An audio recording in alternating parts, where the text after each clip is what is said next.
Julie, it looks like we have everybody except for John to this point. So as soon as Kelly is ready to go, We're ready. Okay. probably kick it off. All right. Let's see. There's John. Okay, we're live. Okay. All right. And Julie, I got the recording going, so I think we're good to go. Okay, let me try to pull up this agenda really quick. And the time. Okay, today is, let me pull up in my camera actually. Okay, today is Wednesday, October 28th, 2020. The time is 6 o'clock, and I'm calling the Vineyard City Council to order. Let's see. I'm going to call on you, Jake. Do you mind giving the prayer and invocation? Yeah, that's fine. I mean, the invocation and the pledge. Yep, that's fine. Okay, great. All right, I'll start with the prayer and then we'll do the Pledge of Allegiance. Our kind and gracious Heavenly Father, thank you for the opportunity to gather together today and discuss the needs of the city of Vineyard. We're grateful for the stewardship that we have and ask for thy guidance in the decisions that we make tonight. We're thankful for those that are serving the country in all of the different capacities, and we ask for a blessing upon them as well. Please keep us safe and healthy, and bless those that are struggling with the coronavirus, that they can return to health. And we say these things in the name of thy Son, Jesus Christ. Amen. Okay. I pledge allegiance to the flag of the United States of America and to the republic for which it stands, one nation, under God, indivisible, with liberty and justice for all. Okay. We'll move right into public comments. Did we receive any written public comments? I don't have any. Kelly, did you or Pam get any? No, not that I know of, no. Okay, I'm not seeing any in the chat either. Is there anybody waiting to come into the room? There's not. Okay, are there any comments from the public that are on here right now? Okay, seeing as there are none, we will move on to our next agenda item, mayor and council member reports. I'm just going to go through our council and see if you have anything you wanted to share. Tice? Nope, I'm good. John? I guess the only thing I'll add, I get the numbers for Utah County emergency managers.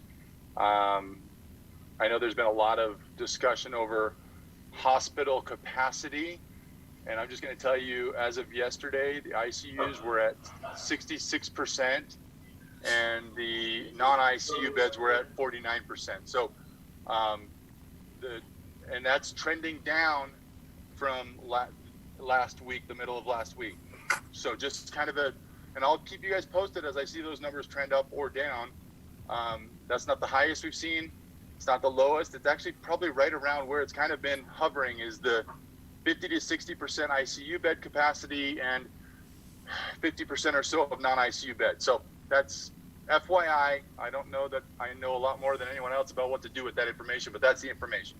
Hey, John, just to ask you a quick clarifying question. Are we still at only about 5 to 15% of COVID patients that are filling those beds? They're not specifying in our report the percentage of COVID beds. I'm not sure whose noise that is in the background, but I'm not. Yeah, they're not. I'll look a little closer, but I've never seen that differentiation outlined for me. But I'll double check. I got a report this week. Thanks, John. I think it's that more report you get from the county health department from Ralph Clegg, and I believe that the number this week is 19%. I could be wrong on that. Hey, can you mute everyone? Yep. Can everybody mute themselves that's not talking? Okay, I think we got it. So I Okay. think the number on the report this week was 19%, and that's the utilization of the ICU beds due to COVID. Oh, okay. So we're up a few percentages from the standard that we've been at. Okay, that's good to know. And was there any additional information as to what they're seeing? No, it looked like I checked our area because they do those reports. The county report comes out and it gives you each of the the regions, and we're in the North Orem Linden region, and our numbers were steady. They weren't increasing or decreasing. There's some in the county that were decreasing. I believe Payson was the only area in Utah County that's actually trending up, but everybody else was either decreasing or staying level. That's excellent. Okay. Thank you both for that report. If there's nothing else, I will move on to Christy. We're good, thanks. Okay, and Chris? Yeah, just, and I'm sure, Mayor, you were going to do this too, but just a reminder to fill out your ballots. You know, it's that time of year, very important things that are located on that ballot. So I know, for an example, I received mine early, and my wife also should have received hers and never did. But it was very simple for her to go and call the county and got it worked out. They sent out a new ballot. She's since received it. And, so if you haven't received your ballot, please give that county a call. And if you can't do that, then there are voting locations within the city that you can do. I think the Megaplex is one of them. Isn't that right, Julie? I don't actually know if the Megaplex is the place. I think I saw on their website they listed the Megaplex on voting day is a location you can go and vote. So maybe it'd be smart, Jake, if we can look that up and maybe put it on the website as well. Well, Kelly, do you know that is working in the recorder's office? I had heard something about the Megaplex, but I haven't heard about that I don't know if that was maybe an early voting location or something. Okay. But we'll look Mayor, I into it, can make sure we speak get to the that. word out. Or Neely, do you know? Yes, so you can now go pick up a ballot at the Megaplex Theater. I think that's the only location in Vineyard. So you would just go pick up your ballot there, and then you can fill it out and return it to any drop box in the county. Neely, you're saying that's the only place in Vineyard, meaning we're not supplying ballots here at the offices? No, we are not this year.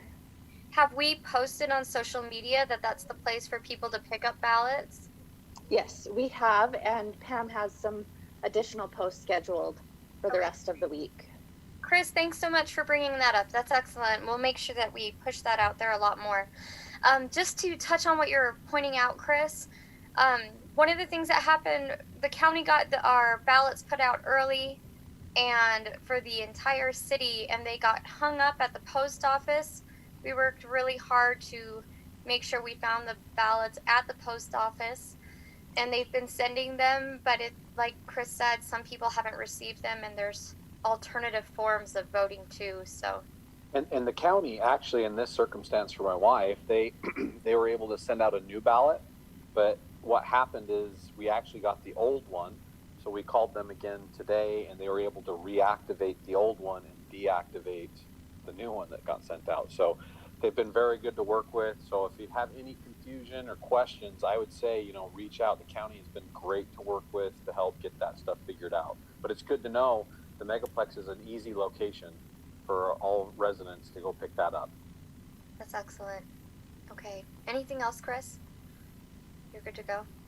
Okay, just an update for the council.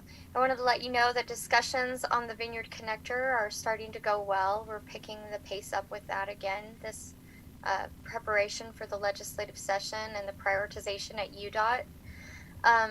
There was a recent discussion that happened with the Frontrunner Station with the Army Corps of Engineers.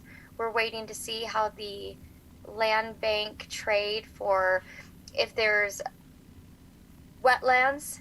Oftentimes what happens if you want to move those wetlands, you have to supply wetlands somewhere else. That's a land bank for that the Army Corps requires.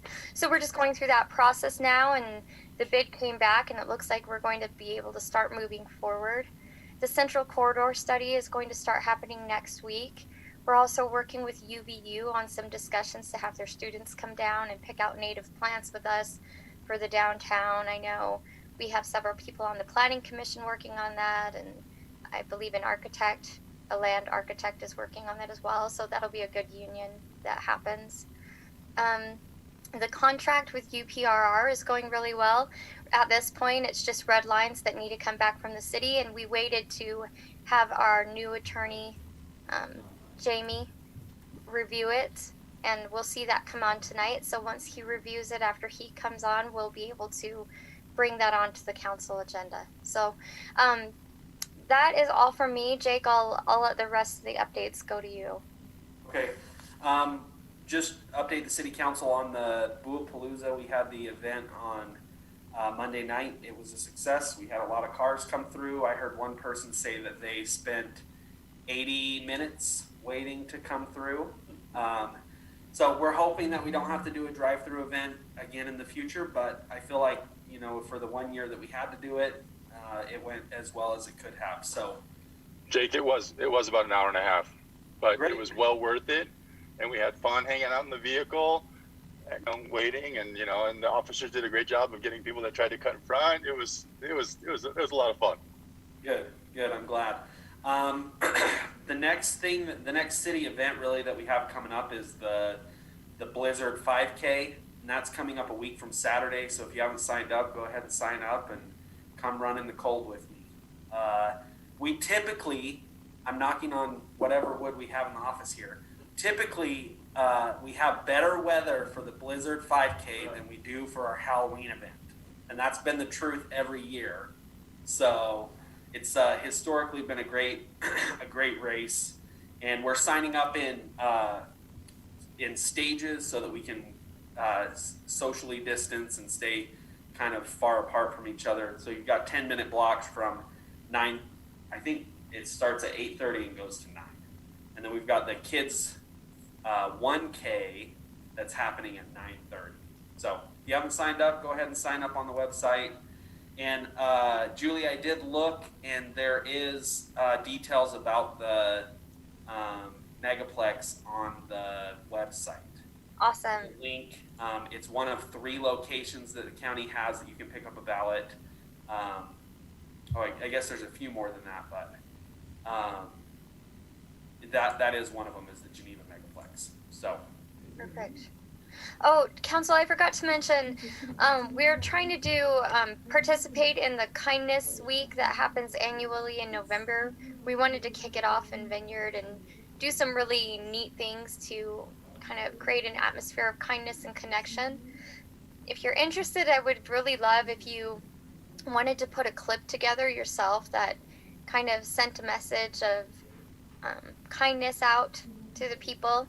And also, at the end of this, we're hoping that we can start the Vineyard Wave by kind of waving at the camera and all being filmed. One of the things that Randy Farnworth and I used to talk about was this idea of waving to your neighbors, and we had read the study, and it was something really cool that he did and talked to me a lot about, and we read about these studies together when I served on the council with him about how it changed the way people treated each other in a community, and I think that could be something fun we could do as a city. So anyway, that is it. Go ahead.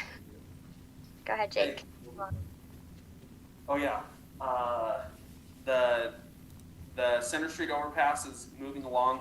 I don't know if Chris Wilson or Don would like to give a quick update on that. While they're deciding, I want to give you a quick update on the RDA discussion. This year in the special session, the RDA legislation came through that allowed RDAs to extend their ending dates by 2 years if they've had a impact from the coronavirus. So this was established for, areas that have reimbursement agreements and have development that was ongoing, but has been halted because of the coronavirus. We're kind of in a nice stage with our RDA where we haven't triggered that next phase. And so we're not going to take advantage, or I don't anticipate taking advantage of that legislation extending any of our current phases. But I just wanted to let you know, we had an RDA meeting today about it, and there are a few cities that are looking at doing that. But at this point, we haven't seen a impact to any of our current phases that are existing in the RDA, and so we don't anticipate taking advantage of that. But Don or Chris, you guys want to give an update on the overpass? We had an update meeting today at lunch. Sure. We, because of the Form B problems we were having with UTA, our project got pushed back a week. And we were really concerned about whether or not it was going to cost us some additional funding. But Wadsworth Brothers were able to figure out how to work nights and keep the cost down. So all it's done is extended the project a week. So the opening is still planned for December 10th. And if weather holds out like we want it to, we should be able to hit that date and open it up on December 10th. Great. So Don, are we going to do a race to open?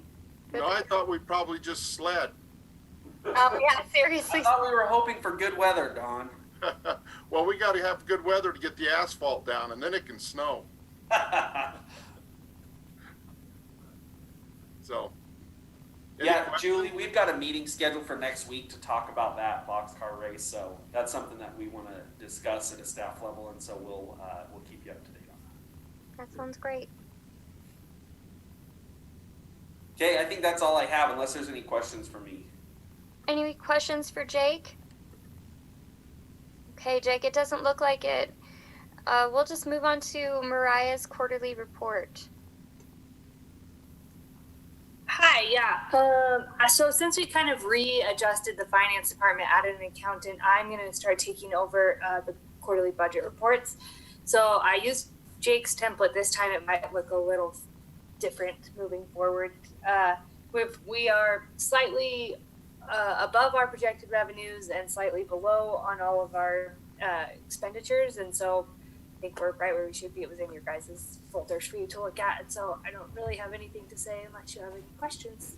Okay, anyone have any questions for Mariah? Okay, thank you so much, Mariah. We appreciate it. Okay, George, we'll go to your quarterly report for building. Okay.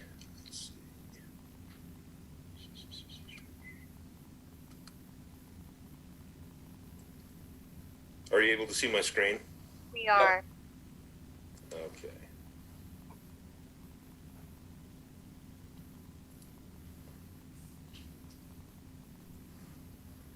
Is that too small to read? Nope. Okay, perfect. Okay, thank you, Mayor and Council. Tonight I'm presenting to you the first quarter of fiscal year 2021 for the building department. We had a great start to the fiscal year. As you can see there, we started off with $298,146 in residential revenue. The vast majority of that has been the lakefront development. That's really moving forward quickly, and they're really aggressive to get that project completed. Commercial building revenue, we had 95,817. Part of that was the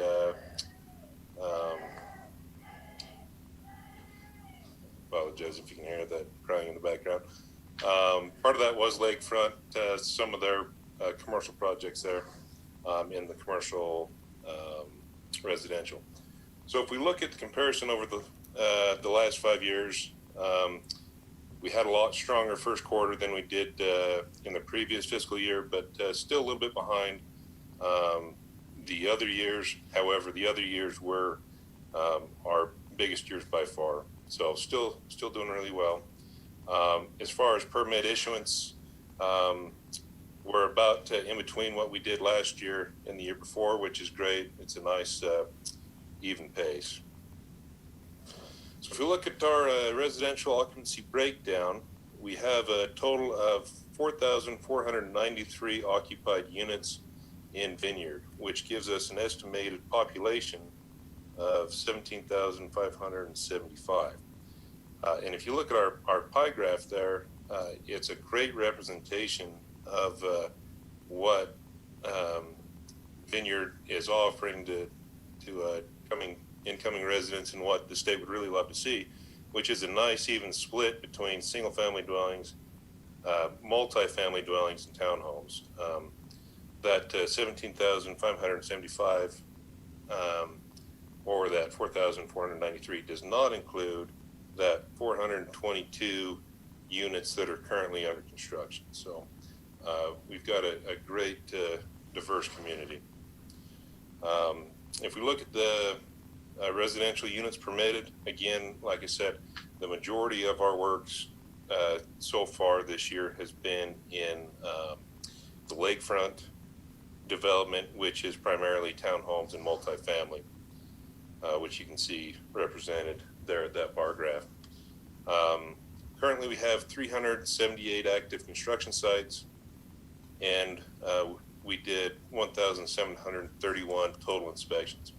Now, I would like to point out that 1,731 total inspections does not include about 90 hours of inspection work that we have done for Salem as part of our interlocal agreement that we entered into in August. So in 2 months, we've helped them out about 90 hours. So they've really appreciated the help, and it's keeping their head above water. So I'll thank you for Salem.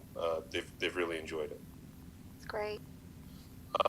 Our build-out analysis, I won't run through all these numbers. The most important ones are down at the bottom, where the remaining build-out for lots that we have platted. Again, reminder, this is just lots that are platted currently or in the process of, not ones that would be included in the Clay Farm or things like that. So currently we have 1,323 still to be constructed. With that said, I stand ready to answer any questions. Perfect. Any questions for George? I do. George, so I think over the last couple of months, effects of COVID, came along. We saw with like materials for framing, lumber, things like that, skyrocketed. I'm hearing that it's come back down. I mean, do you think that affected much over the last quarter in terms of people maybe holding off on, building and things like that within the city? Absolutely. We have noticed some kind of strange things that have popped up where certain supplies are limited or affected, and it's not just COVID. We're getting word right now that one of the hurricanes hit a PVC plant, and so now contractors are having a hard time getting PVC conduit. We've heard other word that the COVID crunch in China has really impacted central furnaces, and so furnaces are kind of hard to come by. So it's kind of an interesting thing to see where the breakdown in the chain comes. One other that I have heard and have talked to some builders and other general contractors recently is on concrete. Supply of concrete through the winter seems like it might be a little less than normal, and some concrete plants are actually telling individuals, maybe not necessarily the big contractors and things like that, to plan on not being able to get concrete for a while, that they're trying to keep that back to be able to supply some of the larger general contractors and things like that. So it'll be interesting to see all the effects of this. And I would say, based upon all that's gone on during COVID and these other issues, seeing what we've actually done is pretty impressive, honestly, with what you guys have still been able to do and get out there and do inspections and plan all that kind of stuff. So I just commend you on all that. I appreciate that.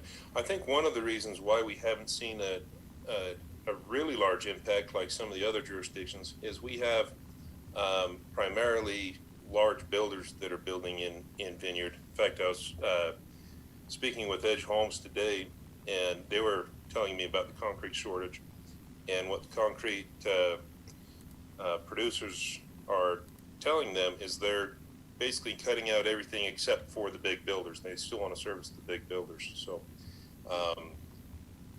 hopefully we keep going strong and they're able to fix that shortage. So it will be interesting to see for the next coming months for sure. Excellent. And any other questions for George? Okay, thank you so much, George. This was great. Thank you. Okay, we will move on to our consent items. Did anyone have any questions about the minutes or the Hawk Installation Bid Award? If not, can I get a motion?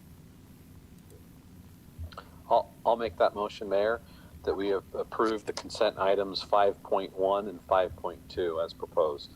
I can second that. Okay, that was by Tice. All in favor? Aye. Aye. Excellent, thank you. We'll go to 7, discussion and presentation. And this is a presentation by Podium. Kyle, will you be presenting today? Yes, I'm Okay, prepared with excellent. the quick presentation. Kyle, you can go Awesome. ahead and share your screen. Get that pulled up here. Okay, perfect. And so my name is Kyle Kapner. I've been with Podium for about 2.5 years. I'll be honest with you, I was really hoping that my fear of public speaking was going to subside a little bit now that I'm in the comfort of my own home, but I'll be transparent with you guys. I am a little bit nervous here. So, Jacob invited me to kind of give a quick outline on Podium, what we're designed to accomplish. And then I'll take 5 minutes doing that and about another 5 minutes showing a live demonstration of the platform with Jacob just to kind of show what Podium's designed to do. So feel free to jump in at any point if you have any questions, but at the end, I'll definitely leave it up to questions. Thank you. Awesome. Pull this up. So just a quick background on Podium. I'm sure if you've driven by, the Lehigh area, you've seen our Podium building off the side of I-15, as you can see in my background. We work with close to 60,000 businesses now, as well as organizations to just help streamline communication between, organizations and their residents or consumers. Some people worth mentioning that you guys might, notice or sound familiar is like Vivint Smart Home. We work with Vasa Fitness as well as the Utah COVID website. We help field questions for them for quite a while. And about 20 minutes before the call, I actually found out that we're currently working on a deal with the state of Utah to help with like the Department of Health as well as the DMV to just help those organizations field questions. So kind of what Podium is designed to do. Traditionally, most organizations communicate with their residents or customers, you could say, by phone or email, where nowadays there's so many different channels that customers can reach out to your organization, whether it be through text message or Facebook, social media. Google even has a new way that customers can reach out to you through your Google listing. Podium is designed to help consolidate all of these channels of communication into one easy to manage platform so that you and your team can collaborate, answer any questions or concerns that residents might have. You can route those conversations to different departments. And then once you have that open form of communication, there's a couple cool features that you can do. You can gather feedback from residents. You can gather payment from residents. You can get reviews as well as multiple other things, send pictures and videos back and forth. So the first is just reviews. Again, all of our channels are through text message. So if you want more public reviews on your Google listing so that residents can find your organization easier, we can help streamline that. Web chat for your website is a big area that we focus on. Is if a resident comes to your website and has a question, we want to make it easy for them to reach out to you guys, whether it be through their desktop computer or even if they pull up your website on their smartphone, we want them to feel comfortable about reaching out.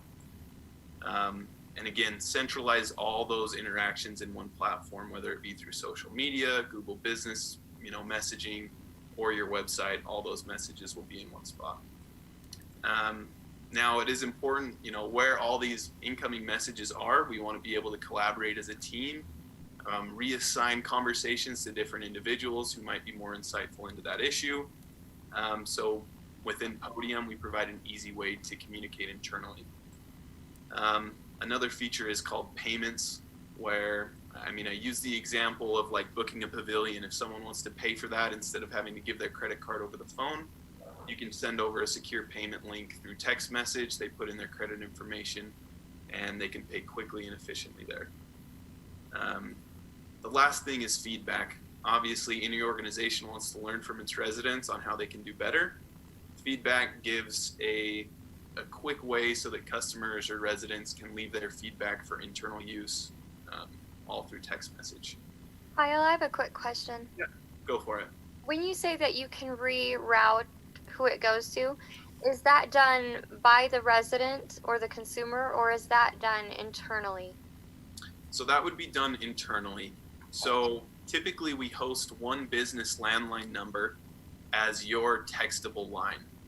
So we want to make it as easy as possible for your residents to interact with you guys. So if they have a question about a certain issue and I get that message and I'm, I don't feel comfortable about answering that, I can then reassign that conversation to someone else in the organization.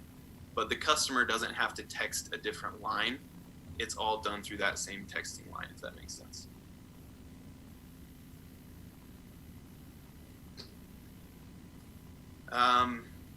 Anything you want to add there, Jacob?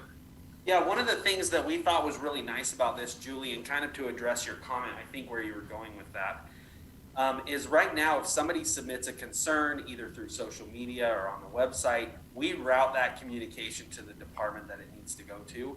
But that's really the end of that for us. We don't have the ability to track that through a process and make sure that those questions get answered or that they got what they needed.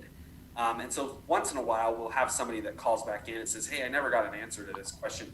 Well, Podium will allow us to transfer that communication over while still seeing that that is actually happening. So there's owners, but then there's a dashboard that's available for the department heads or for us in the administration department to oversee that and make sure it's happening. We also really like, that they can have a pop-up on the website and people don't respond maybe to email as quickly as they do to text. And so it's just a better way for our residents to get in touch with us and for us to relay the correct information on a quick basis. Yeah, I think this answers so many of the questions we brought up year after year with the things like Cloud Speaker, Right. different parts of the feedback apps and tools that we're using. What does that mean? How does that allow people to see a concern, report a concern? How do we track it? What do we do? How would this integrate to our current report of concern? Would this be able to pull that information in, or would we replace it? No, we would probably still use that on the website, but this would be a way for them to link into that system. So Brian and Morgan have got a good handle on that on the code enforcement side, so they're tracking that really well. This would be an extra tool for quick answers or quick questions, guidance on the website, links, things like that. Okay, but it would also be where people could report a quick concern, like all the lights went out on 400 North or things like that. Yep. Awesome. That's really good. I'm glad. Cool. So Kyle, do you want to do a quick show them how the communication works back and forth? Yeah, definitely. So first and foremost, I'm on, the Vineyard City website here. I just added the little chat box down here. It's behind this Facebook bot, but basically it says, hey, if you have any questions, just text us here. So as a resident, if they have any concerns, again, you guys can customize that information. Because Jacob and I did a demonstration, I think it was a couple weeks ago, his information is saved in here already. So imagine Jacob as the resident that has a concern. So let's just do the concern, hey, the lights are out on, XYZ street, ... So now Jacob would hit send. Now 2 things are accomplished here. First, the resident doesn't have to sit on your website and wait for someone to respond. The conversation is now taken offline onto their cell phone. And then second, you get the most important information. So now Jacob's conversation gets pulled in here. This is your podium platform here. And just to kind of outline it, here on the left-hand side, we have different inboxes. Sorry, my internet is being a little slow. So as soon as that got submitted, I got a text message on my phone that says, "Hi, I'm not in the office right now, but I will get back to you as soon as I am." Correct. So if it's after hours, for example, at 6:30 at night, maybe your staff aren't working, you can customize that message to say, hey, here's our hours of operations. We'll be back to you first thing in the morning. Now, if it is during business hours, you can see when I first demoed Jacob, it says, thanks for texting us. We'll be with you shortly. So here in this screen, I can see, first of all, this is a text conversation up here at the top. I can see where they came inbound from our website, at what time. So we chatted last time on September 10th. He asked a question, when can I get my fallen trees picked up? It was around that windstorm time. As you can see, I was the one that responded. And so the conversation is now assigned to Kyle Kaepner, which is me. And that will get pulled into my conversations here on the left-hand side. Kyle, you said we can integrate this onto our Facebook and social media accounts. So as far as that integration goes, so with Facebook, imagine someone's on your city Facebook page and they message in about a similar concern. Hey, the lights are out. That conversation would get routed into your podium platform here. So instead of a text conversation, it would say a Facebook message conversation started.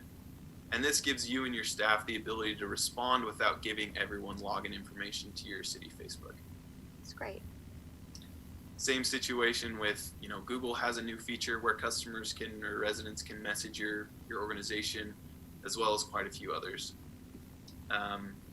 Now, again, there's a couple things that you can do from this section. You can drag and drop pictures, videos, links if you feel the need to. And then what Jacob was talking about is the ability to reassign conversations to different people in your organization. So imagine Jacob has a question that me, Kyle Kaepner, I can't respond to, or I don't know the answer to. Either A, I can reassign this conversation to a different team member, and then they get notified and can respond, or B, I can share this conversation with either a group of people or a different department, or I can share it as a direct message with another team member, and they get the full details on the history of the customer or resident, and they can jump in and start responding without the resident having to text a different number or anything like that. Any questions about this or the inbox, how we reassign leads, anything like that? Kyle, how do you, so from let's use Jake as an example again as the city manager, is there a way for him or someone else in the city to see if certain texts or Facebook requests are not being responded to in a timely fashion? Like, how do we use it also as a tool? How do we track whether it's been completed, been responded to? Does that make sense what I'm asking? Yeah, definitely. And so here on the top left, we have what's called the dashboard. So as I click on this, it will give you all those insights. So you can see all your, inbound leads, conversations. It will give you a breakdown of where residents are reaching out to you most from, your response time and total conversations. And, we can get into more reporting if you guys see necessary. We give you a breakdown of your public Google reviews and Facebook reviews, track all of your feedback scores here.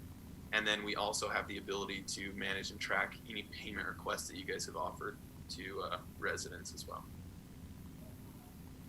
So is there a way that it's almost tracked like opening an IT ticket where that person who owns it basically shows that yes, this has been completed, or is it just just a response, just a way to be able to respond to those questions? Typically, it's just a way to respond. Here you can see on the inbox, I have multiple people on this all category, and I can come in here and see exactly which customers need response or hasn't been opened yet. So Daniel needs a response, Tia needs a response, Kennedy as well, but Tony has because he doesn't have that blue icon. And then you also have all these capabilities on your smart device as well.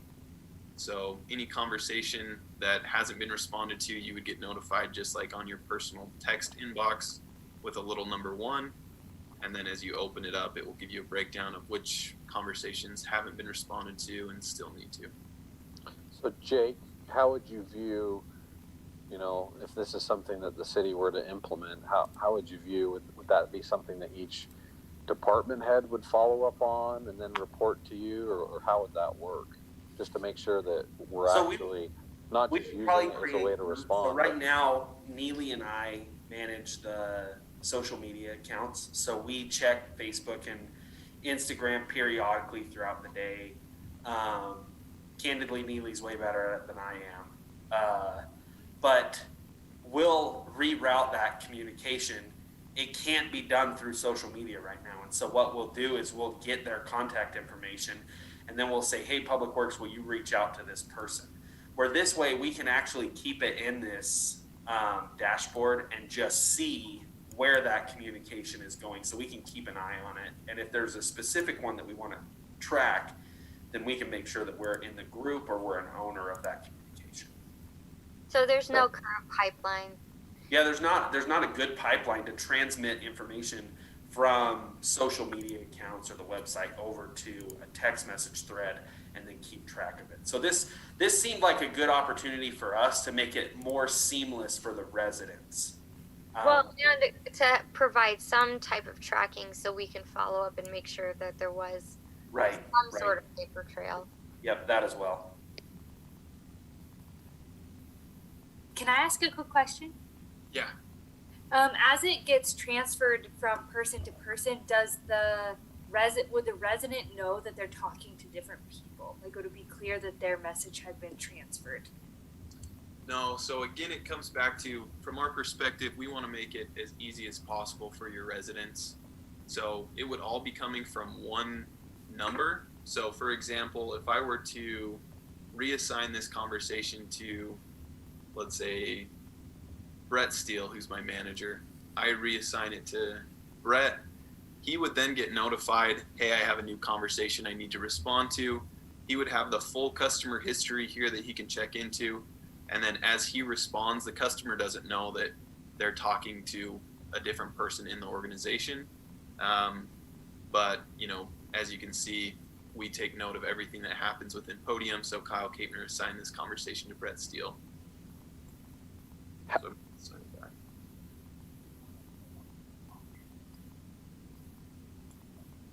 what other questions do you have? How long of retention? So obviously, communicating with the city, things like that. I mean, how long of a retention time, or does this stuff get auto deleted at some point, or what works there? Nope. So nothing will ever get deleted from your Podium account. I could go back to conversations that I had in Podium, 2 years ago, and you can export all this information as well. So if you want a full history of every conversation, you can export that as well. Podium. Yeah, for grandma or records access, we will need to archive these to a certain extent, and we'll have to work with Pam to find out what the requirements are. A lot of this will happen. I mean, a lot of this would be covered under just ancillary communication with the city and could probably be deleted after 30 days. But some of it may get into records requests and will need to be kept on a long-term basis.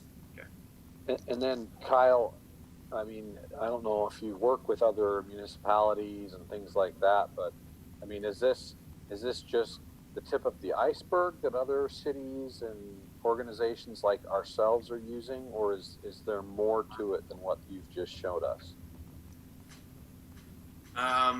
Do you mean like, are there other cities, or like Yeah, so if you've worked with other cities, are there other aspects of Podium that they're utilizing that maybe we haven't talked to you about yet that you think would benefit the city? Yeah, so personally, I haven't worked with any other cities, but like I said, about 20 minutes before the call, as I was doing some research and getting as much information prepared as possible, I did find out that we have ongoing conversations with the state of Utah. It's not a finalized deal, but from what they've told me, it's very close to being finalized to help out Department of Health and DMV, basically any organization that has like a customer hotline that they're trying to consolidate into text message. So, but I can check in on that for sure and see if there's other functions. But from what I've told you, it's kind of the bare bones platform. Again, there's a lot you can do from this platform. Even referring to Jacob and mine, our previous conversation, you can see that I sent over a picture and a document. I then followed up with what's called a feedback survey. So I asked Jacob, on a scale of 0 to 10, how happy are you with Podium? He said 3, which is a negative response. Now our system will automatically pick up that negative response and ask for more information. So it says, sorry to hear that. What could have made Podium better? And he said it took too long, and then our system will automatically round out that conversation. So imagine you send that out to 100 residents in your area. You can start learning and getting feedback from those residents in an easy way. Kyle, are the amount of internal users that we would transfer it to within our department unlimited? Somebody in the chat, David Leray, made a comment. If you were to create a done user, you could assign conversations to that person at the end of your comments to them, and then you would know that the comments had been fully completed if you wanted to create a full pipeline. Gotcha. Yeah, sorry, I should have been more clear. So that's the exact concept that we have here with the closed conversation. So imagine, in your sales pipeline or billing, here are all my open conversations, and you could categorize that as, residents that need response. And once I finish this conversation, I can then transfer it to the closed conversation, so I know that that's out of the way. So sorry if I wasn't clear about that, but that should answer that. So it would be like moving an email to a finished inbox, right? A finished folder, so that Okay. Right. One more additional question. So obviously, platforms like this are beneficial. I mean, other businesses use them as a CRM type tool, stuff like that. I mean, are we able to preload information for residents in this platform so that when they reach out, I mean, it's associated already to their phone number if we have it on file and things like that? Or is it just we have to wait until we start getting those connections? So we can import, customers' information, name and phone number into Podium pretty easy. And if you have had any interaction with them in the past, it will automatically preload that, just like with the website, how it, automatically preloaded Jacob's information. But typically we're not designed to be like a CRM, like manage all your customers' information. We're primarily designed to be, what we call interaction management. It's just manage those interactions through Podium. But yeah, you can upload lists of, thousands of residents that you want to disseminate information to, like, hey, there's a power outage or something.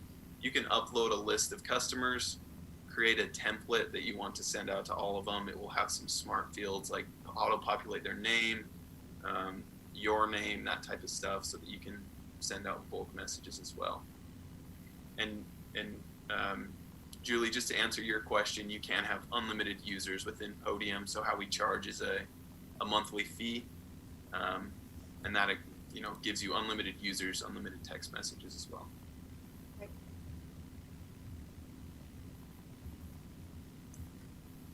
Okay, so Kyle. Jake, Go ahead, can I ask Tom. a quick question? So I know we've looked at different platforms, and just for my own curiosity and understanding, I feel like this is not that dissimilar from Assemble. I know I mean, clearly there's differences. How, maybe Kyle or Jake, you can answer this. how is this different than Assemble? Because I thought Assemble was going to do a lot of those things that I'm hearing Podium can now do.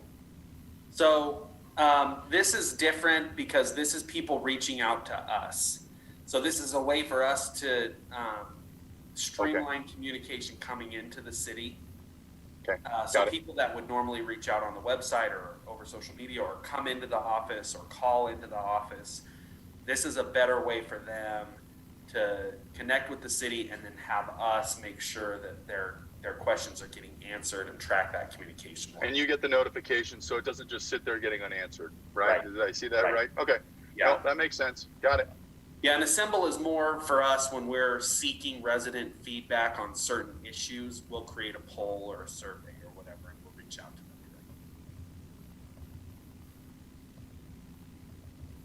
Okay, great. Are there any other questions for Kyle? Okay. Okay, thanks, Kyle. Yes, thanks so much for coming. We really appreciate this, and we look forward to talking to you and letting you know. Okay, thank you so much. I appreciate your time. Excellent. We will move on to 8.1.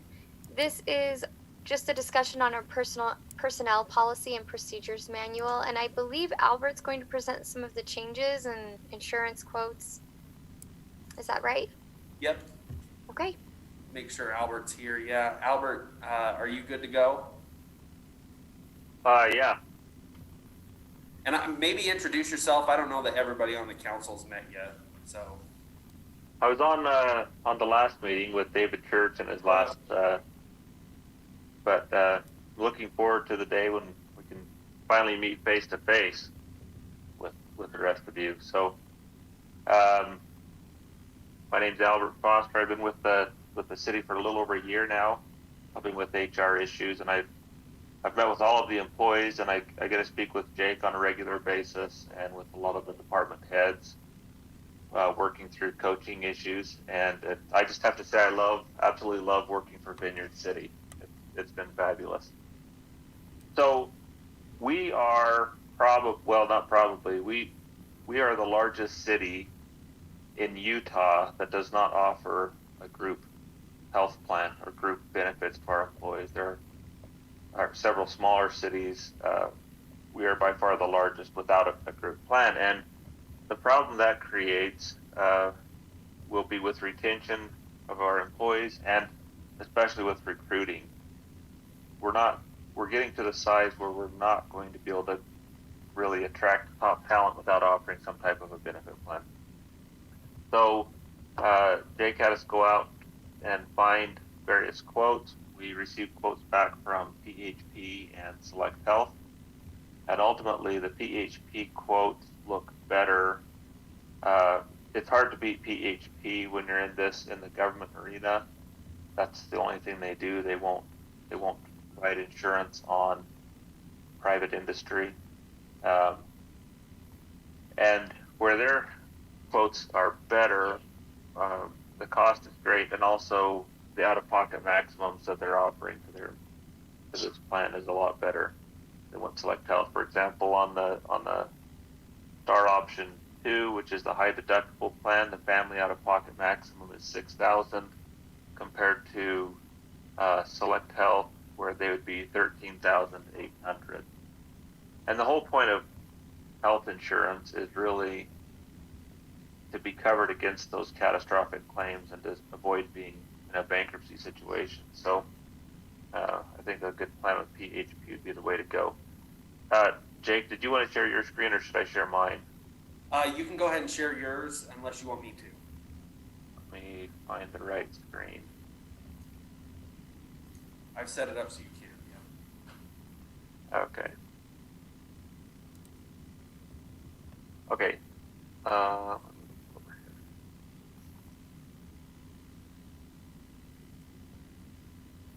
Okay. Is that all visible to everybody? Yep. So the Star Option 2 plan would be, I would say, the best one on the high deductible plan. They gave us quotes back on a traditional plan, and make that visible.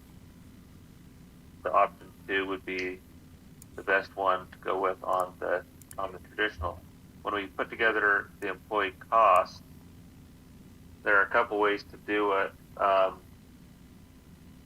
One thought was to have the city pay $1,500 towards the premium, but at the very most $1,500 in premiums towards the plan, and have the employee pay the difference.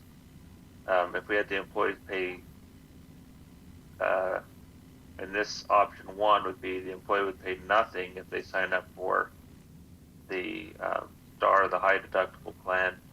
But if they chose to take the traditional plan with a $500 deductible, they would be left paying the difference over how much extra. The other option would be to have the employees contribute with the cost of the premiums. In the government sector, probably 15 to 20% of government entities do not have employees participate in the cost of premiums. The vast majority probably pay between 5 and 10% of the total cost of the premiums, and then a very small number would pay more than that. So running an option on a 10% number, having the employees contribute an amount, would then also allow the city to put the money into the health savings account. Now, we had budgeted $315,000. This option would come in at a total cost. It's the same to the city if somebody signs up for the high deductible plan or for the traditional plan. The bottom number would be the same. It's a little bit over budget at $330,000. There are also, we're estimating probably 2 employees that would not sign up for the health insurance at all. They're on their spouse's plan or on their parent's plan. And we can keep the stipend in place. Right now the stipend is $1,000, and we can put any number in here of how much we would contribute to either their 401k, their spouse's, or their health savings account, or take it in cash and it's a taxable event at that point. And so we'd need to add this 330 to the 19, assuming that the 2 people waive. Albert, are you scrolling through the different slides? Because we still only see that first page on your spreadsheet. Well, that's unfortunate. Let me see if I can see things.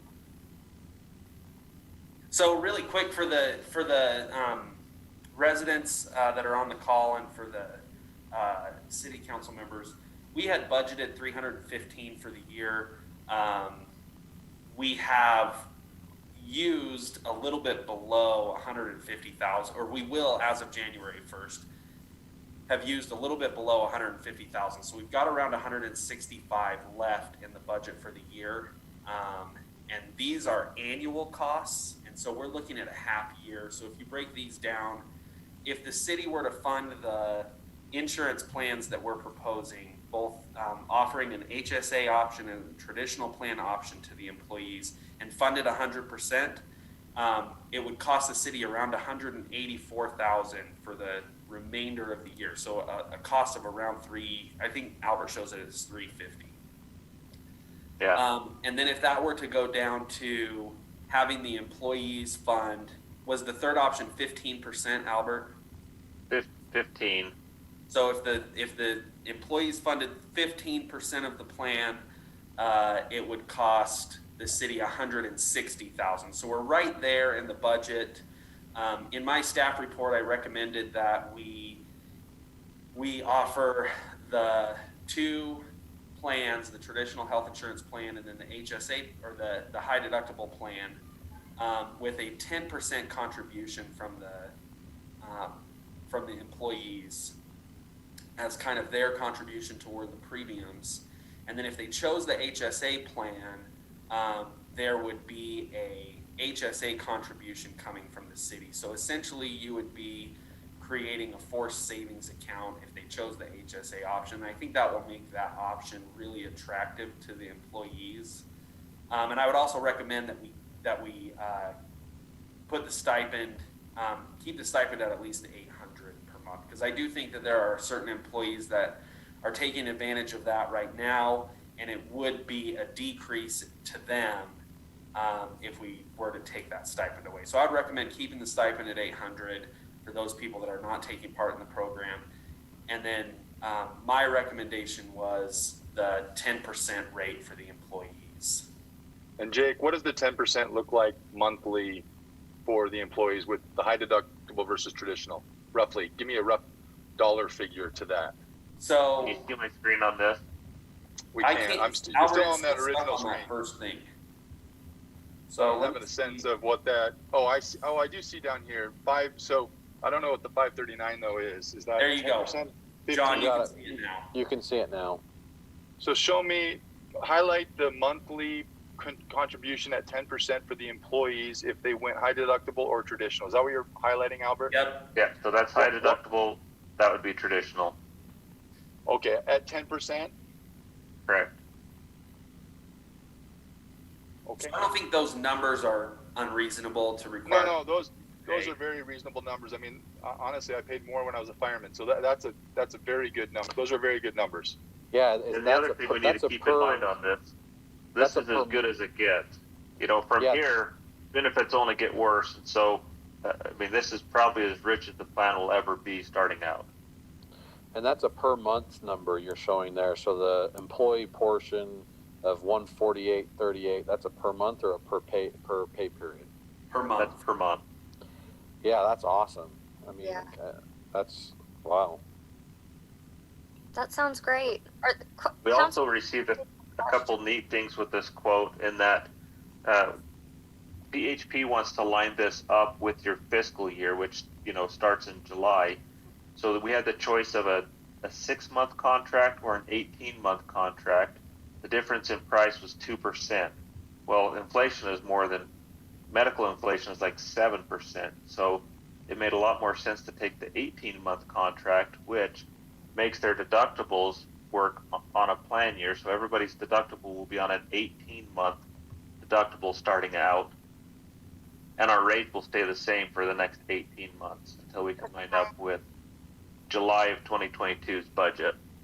Kyle, does that are there requirements from them where we have to get so many that have to do a certain option or not to be able to keep that 18-month or the 2% maximum increase, or is it just straight maximum 2% increase? No, the difference in the two quotes was they gave the quote for a 6 month so that the plan year would start over with your fiscal in July of 21. And for 2% more, it was an 18-month contract. Gotcha. So the rates, the rates would be 2% less than what we're showing here if we took the 6-month contract. Right. So these numbers include that increase. Right. Right. Okay. Perfect. Okay, great. Council, do you have any other questions for Albert or Jake? Okay, thank you so much, Albert. Thank you. I guess we're just looking for, unless there's more to the insurance or personnel policy. Well, let me just highlight a few other. We also have the plan to throw out a dental option for the employees and vision, which the employees would pay 100% for their dental and their vision. The city's only going to, in this scenario, only going to contribute towards the medical. Is that still through, what was the entity you said, PEHP, or is it a separate? Yep. Correct, Jake, PHP. this is the same company that Mag told us about, correct? Right. This is the one that a lot of the cities use, but in the past we just weren't big enough to take advantage of it. Okay, great. Okay, I just need a motion, and this is done by resolution, so it will be roll call. I'll make a motion, Mayor, if there's no other comments or questions. I move to approve Resolution 2020-19 to amend the personnel policy and procedure manual as presented, and I also move to approve option 2 as presented for the city-sponsored health insurance program. Okay, I'll need a second. Second. Okay, Chris, Yay. John, Yay. Heiss, Yay. Christy, Yay. And yay. Thank you so much. We appreciate all the hard work that you guys have put into this and making things really work out and beneficial for our employees and our future employees. Thank you. Yeah, thank you, Mayor and Council. All right, we'll move on to 8.2, discussion and action, appointment of a new city attorney and contract approval. So we had these presented last council meeting and discussions, and we were able to, well, I guess we probably did them. Did we do the presentations in our closed meeting, Jake? Yeah, we did. Okay. I was like, was that public? Okay, couldn't remember. Okay, and it went well, and everybody, were there any questions about how the contract went? Was everybody able to review it? Albert's still here, and Jake's present to answer any questions that might be needed in the contractual. I looked it over, and it felt like it was appropriate, and I mean, do we have to have an attorney review our new attorney's contract? Is it a conflict of interest if it just goes back to him to review? He did a good job of being arbitrary.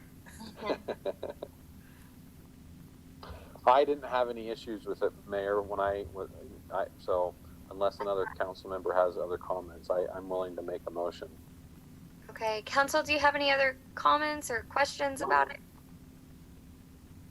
Okay, go for it, Chris. Okay, I move to approve Resolution 2020-20 and allow the mayor to sign the agreement with Hayes, Godfrey, and Bell to serve as the city attorney. I need a second. Second. Okay, thanks, Christy. And this is done by roll call. Chris? Yay. Christy? Yay. Jake? I mean, not Jake. John? Yeah. Thais? Yay. Yay. Okay, that carried. Jamie, if you're on here, I can't see you, but we're really excited to work with you and your cohorts, and excited to start moving forward on some contracts already. So, all right. I'm happy to be on board. Awesome. You are here. So good to see you. Thank you. Welcome, Jamie. We're excited to have you as part of the team. Thank you, everybody. Thank you, Jake. Okay, I just need a motion to adjourn. So moved. And a second. Second. All in favor? Aye. Aye. Okay, thank you. And we're going to stay on really quick, change the screen, I believe, and so that we can see kind of everybody in a little checker.